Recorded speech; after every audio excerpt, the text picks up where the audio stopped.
wabarakatuh. Perkenalkan, nama saya Bintang Pranata Sukma. Saya guru pendidikan agama Islam di SDN 2 Pendor, sekaligus mahasiswa PPG dalam jabatan batch 3 tahun 2025 di LPTK UIN Salatiga. Di sini saya akan menyampaikan video pembelajaran uji kinerja di kelas 5 SDN 2 Pendor dengan materi menyayangi anak yatim. Demikian dan selamat menyaksikan. Wassalamualaikum warahmatullahi wabarakatuh. Bismillahirrahmanirrahim. Assalamualaikum warahmatullahi wabarakatuh. Waalaikumsalam warahmatullahi wabarakatuh. Sebelum pembelajaran pada pagi hari ini kita mulai, alangkah baiknya kita berdoa terlebih dahulu. Silakan Mas Sabda untuk memimpin doa teman-temannya. Sabrang doa mulai.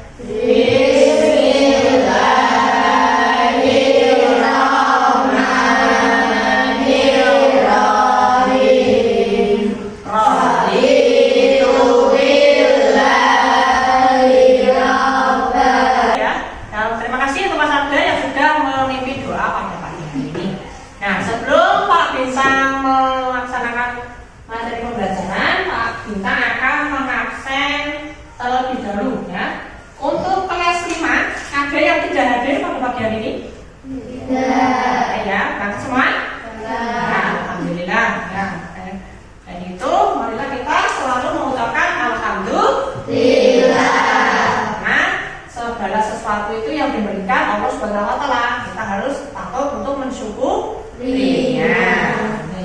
Nah, untuk hari ini sebelum menginjak ke materi ya, marilah kita picu semangat dulu. Nah, silakan anak-anak berdiri di tempat duduknya masing-masing. Ini dulu ya. Kita patuh semangat dulu ya. Nanti kita laksanakan tepuk semangat. Nah, ini hitungan ketiga ya. Tepuk semangat. Semangat. Semangat. Ya, duduk lagi. Ya, mulai ya. Dari juga menyayangi review surat Al-Maun. Nah, dari belakang kelihatan nggak? Kelihatan nggak? Iya. Jadi hari ini kita akan mempelajari surat Al-Maun. Pak Bintang akan menyampaikan tujuan pembelajaran pada pagi hari ini dulu ya. Yang pertama, tujuannya yang meyakini surat Al-Maun sebagai firman Allah Subhanahu wa taala. Kedua, membaca dan menghafal surat Al-Maun. Yang ketiga, mengartikan surat Al-Maun. Yang keempat, menjelaskan isi pokok surat Al-Maun. Terakhir, menghubungkan ayat-ayat Al-Quran dengan perilaku sehari-hari. Nah, ini adalah beberapa pertanyaan mengenai surat Al-Maun ya. Nah, yang pertama, urutan berapa surat Al-Maun dalam Al-Quran? 107 ya. Di manakah surat Al-Maun diturunkan? Di kota Mekah. Ada berapa ayat dalam surat Al-Maun? 7 ayat ya. Terus yang keempat, apa yang kamu ketahui tentang anak yatim? Anak yang sudah ditinggal mendengar ayatnya. Itu namanya anak yatim ya. Yang terakhir, apa arti dalam surat Al-Maun? Barang-barang yang berguna ya. Nah, insya Allah anak-anak sekalian sudah mengetahui ya beberapa materi yang akan kita pelajari pada pagi hari ini. Nah, untuk selanjutnya kita membaca surat Al-Maun. Sudah apakah kira-kira? Sudah ya. Nah, kita baca bareng-bareng nanti dari talut ya. Hitungan ketiga. Siap? Ya, 1, 2, 3.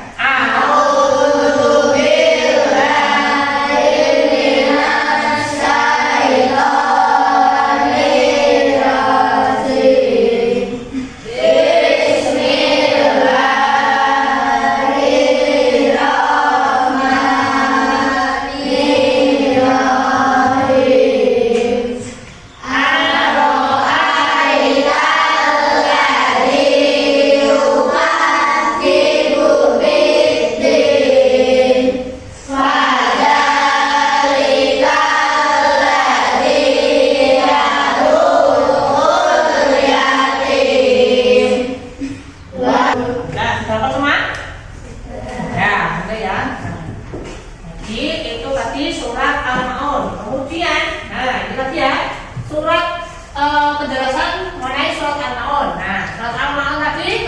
terdapat dalam Al-Quran surat urutan ke 107. Nah, ada berapa tadi? Ada berapa ya? 7. Nah ya, terus termasuk surat karena turunnya di Mekah ya. Terus yang keempat, surat Al-Baqarah memiliki arti Barang-barang yang berguna. itu ya, itu mengenai penjelasan surat Al-Maun. Nah ini ada terjemahannya. Terjemahannya surat Al-Maun ayat 1 sampai 7. Nah, yang ayat 1 tolong dibaca bareng-bareng. Tahukah kamu orang yang mendustakan agama? Itu ya, ayat pertama tahukah kamu orang yang mendustakan agama? Nah, itu dijelaskan di ayat 2. Dibaca. Maka itulah orang yang menghardik anak yatim. Nah, yang pertama, yang mendustakan agama itu orang yang menghaji karena yatim. Anak-anak tahu arti dari menghaji? Menghaji itu ya menganiaya, mengolok-olok, tidak suka berteman, menjelekkan, terus menfitnah seperti itu ya. Jadi yang jelek-jelek ya. Tuh, kira-kira boleh tidak? Tidak boleh. Nah, kemudian yang ketiga.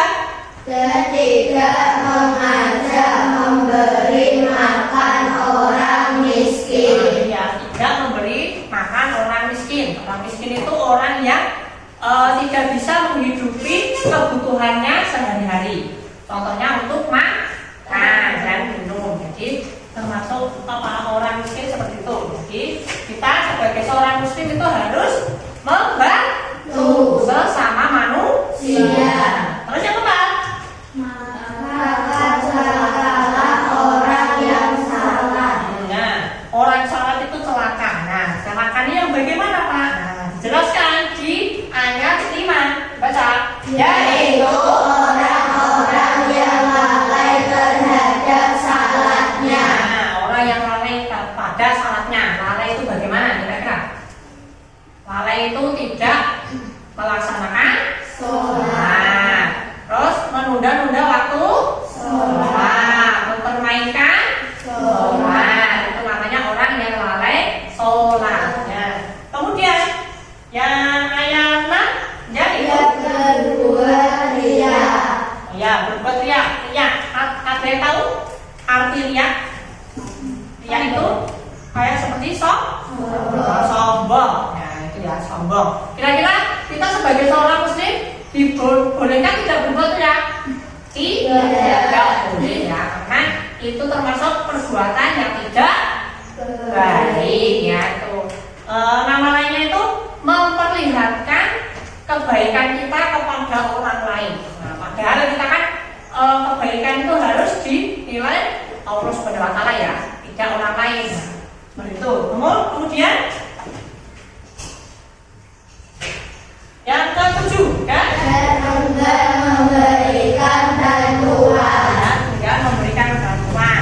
Contohnya kalau kalian ada teman kita yang mengalami kesulitan atau memerlukan bantuan, kita sebagai teman itu kira-kira membantu tidak?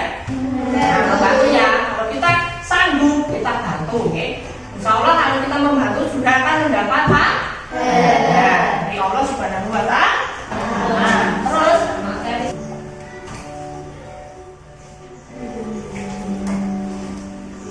Pada hari Minggu pagi, Sida dan Zahra sedang asyik bermain di halaman rumah. Sida bermain mobil-mobilan, sedangkan Kak Zahra bermain boneka. Mereka berdua nampak sangat senang. Ketika mereka Nah, dari video tadi kita dapat mengambil kesimpulan. Nah, itu apa kira-kira? Orang yang membantu seorang anak yatim. Tadi yang membantu siapa namanya? Dan jaga. Nah, itu ya. Ada seorang anak kecil yang sedang mengalami kelaparan. Terus Zidan dan janda memberikan makanan. Jadi kesimpulannya itu tadi, barang siapa yang membantu sesama, nah itu nanti akan dibantu juga ya dari Allah Subhanahu wa taala. Nah, itu ya.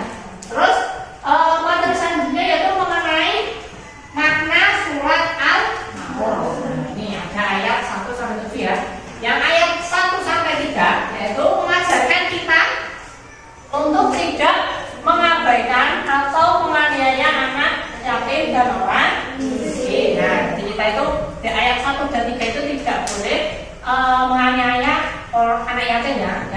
miskin. Terus yang kedua, ayat 4 dan 5. Peringatan bagi orang yang lalai dalam sholatnya. Nah, jadi diperingatkan dalam surat Al-Nur. Jadi orang yang lalai saja diperingatkan, apalagi yang tidak melaksanakan sholat. Terus yang ke ayat 6 dan 7, bahayanya akan tidak membantu dengan sesama dengan hal-hal yang bisa meringankan beban orang. Jadi bahayanya berbuat riak. Nah, jadi kita itu harus menjauhi sikap riak. Ya, itu tadi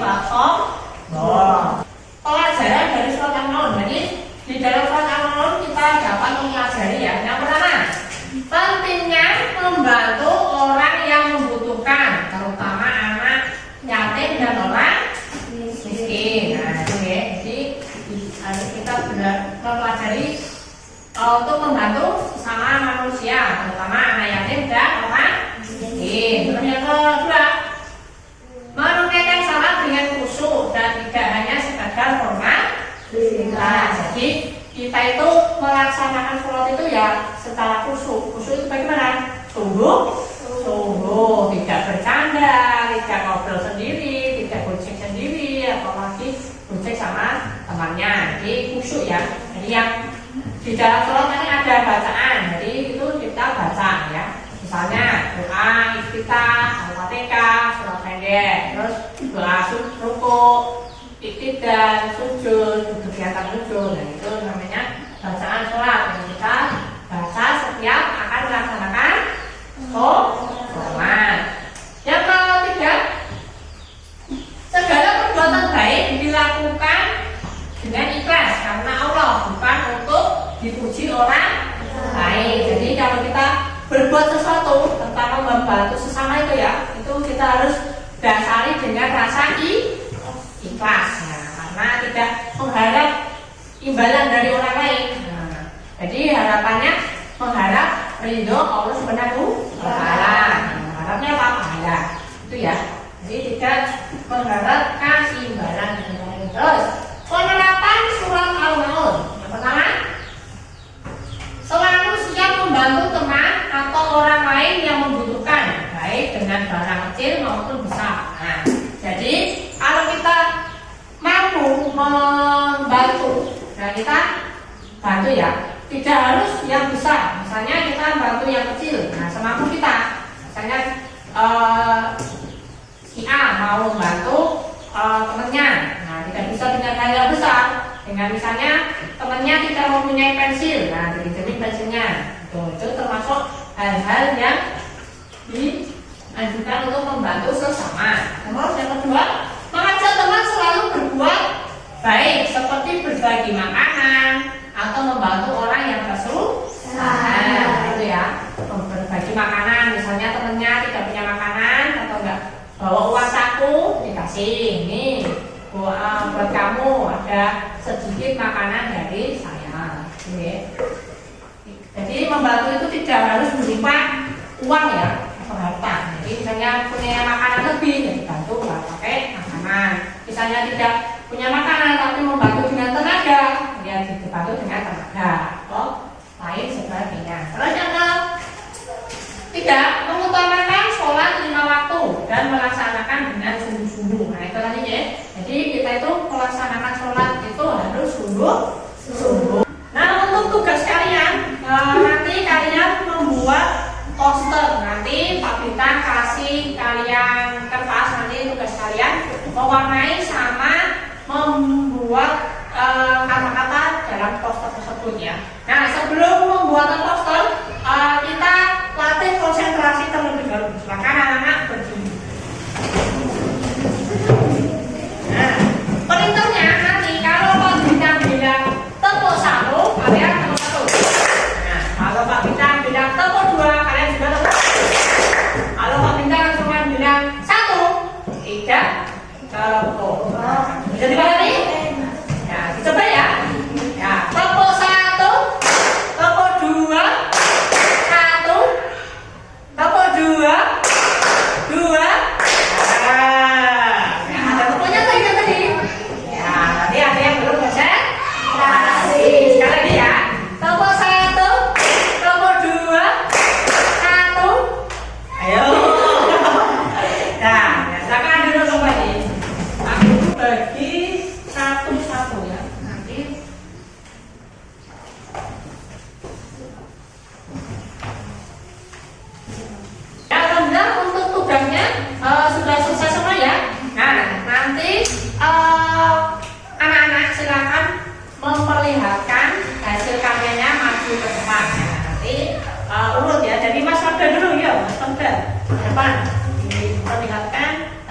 namanya. Ya, ini ya, contohnya ya. Nah, perkenalkan namanya siapa dulu? Perkenalkan, nama saya Lafja. Nah, di sini saya Di sini saya akan memperlihatkan akan memperlihatkan hasil karya karya saya. Nah, lihat ya karyanya ya. Nih, lihatkan fotonya. Oke, nah, terus Mas Abdul menuliskan apa dari hasil posternya? Dibaca. Hikmah menyayangi anak yatim. Satu, mendapatkan kasih sayang dari Ya. Allah Subhanahu wa Ta'ala. Nah, Dua, melapangkan rezeki. Ya. Tiga, menciptakan generasi yang baik. nah, jadi Mas Abdul tadi menuliskan sikap kepada atau menyayangi anak yatim. Beri tepuk tangan dulu. Kemudian ya, alhamdulillah kita sudah menyelesaikan tugas pembuatan poster pada pagi ini. Nah, sebelum pembelajaran Pak Bintang tutup, ada yang ditanyakan? Ya, ya. Nah, untuk sedikit mengulang materi yang Pak Bintang tadi sampaikan, kita mereview sebentar ya. Nah, tadi kita sudah mempelajari mengenai surat Al-Maun. Nah, di dalam surat Al-Maun tadi kita tidak boleh apa? Menghaji karena Yatim. terus melalaikan Sholat. berbuat ya, terus di surat Al-Maun juga kita dianjurkan untuk membantu anak yatim sama fakir miskin gitu ya. Terus kita harus juga membantu sesama manusia yang membutuhkan. Nah, itu ya. Nah, untuk pembelajaran minggu depan kita akan mempelajari mengenal Allah melalui Asmaul Husna. Nah, kira-kira anak-anak sudah tahu arti Asmaul Husna? Nah, artinya nama-nama baik milik Allah. Nah, itu ya, nanti anak-anak silakan pelajari terlebih dahulu di bukunya halaman 25. Nanti minggu depan kita bahas bersama di kelas ini ya. Nah, sebelum pembelajaran pada pagi hari ini kita tutup, kita selalu mengucapkan hamdalah terlebih dahulu.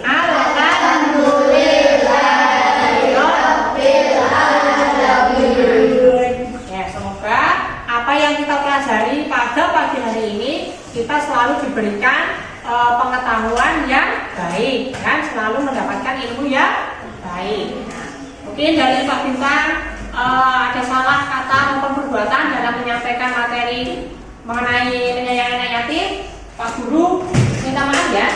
Ya, akhir kalam, wassalamualaikum warahmatullahi wabarakatuh.